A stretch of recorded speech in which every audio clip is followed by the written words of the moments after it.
আসসালামু আলাইকুম রহমতুল্লাহি ওয়া বারাকাতুহু। মানসিক টেনশন থেকে বাঁচার কি কি উপায় আজকে আপনাদেরকে বলে দেব। অনেকেই মানসিকভাবে ডিপ্রেশনে থাকেন। তো একটি কথা মনে রাখবেন যে চিন্তা করে কেউ কোনো কিছু করতে পারে নাই। এজন্য চিন্তা হচ্ছে সকল রোগের মা। এজন্য এই চিন্তা বাদ দিতে হবে। চিন্তা বাদ দিয়ে আমরা কিভাবে সুন্দরভাবে বাঁচতে পারবো কয়েকটি বিষয় আপনাদেরকে বলবো। এগুলা কোরআন এবং হাদিস সম্মত। আপনারা যদি এটি শুনেন ইনশাল্লাহ আপনাদের কিছু হলেও উপকারে আসবে ইনশাল্লাহ।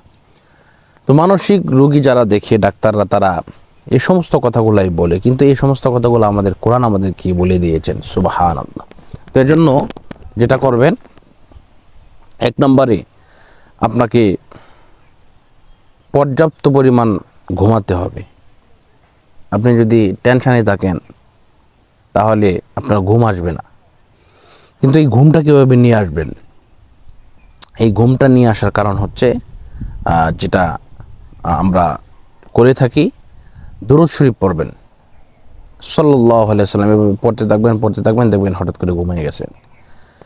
এটা গেল এক নাম্বার, ঘুমাতে হবে। দুই নাম্বার হচ্ছে আপনাকে একা থাকা যাবে না। আপনি একা থাকবেন না, আপনাকে কাউকে না কাউকে সাথে রাখতে হবে এবং আপনার মনের কথাগুলো, আপনার ভিতরের যে কথাগুলো, এগুলো আপনি কারো কাছে শেয়ার করবেন। শেয়ার না করলে আপনার অসুবিধা। আপনি শেয়ার করবেন যত আপনার ভিতরের মন মাইন্ড তত বেশি ফ্রেশ হবে। এজন্য যে কোনো কিছু আপনি করেন আপনাকে শেয়ার করতে হবে। যে কারো কাছে আপনি শেয়ার করবেন। এই দুইটা বিষয়গুলো, ঘুম এবং আপনার কথাটা শেয়ার করা, আপনার দুঃখটা অন্যকে শেয়ার করা।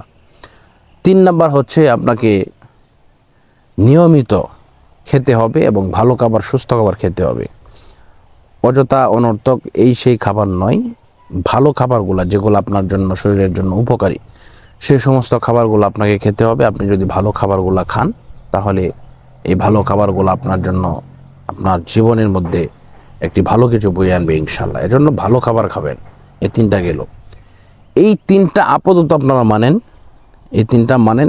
এরপরে আপনি যে কাজটি করতে পারেন, আপনি বই পড়তে পারেন। বিভিন্ন গল্পের বই বা বিভিন্ন ধরনের গল্প আপনি পড়তে পারেন। তবে হ্যাঁ, আপনারা যদি নাটক সিনেমা দেখেন তাহলে মন আরও খারাপ হয়ে যাবে। এজন্য এই সমস্ত নাটক সিনেমা এগুলোর থেকে দূরে থাকবেন।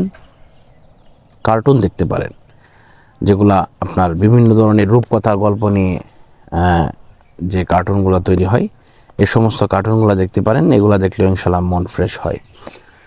এরপরে ব্যায়াম করতে হবে। নিয়মিত ব্যায়াম করবেন।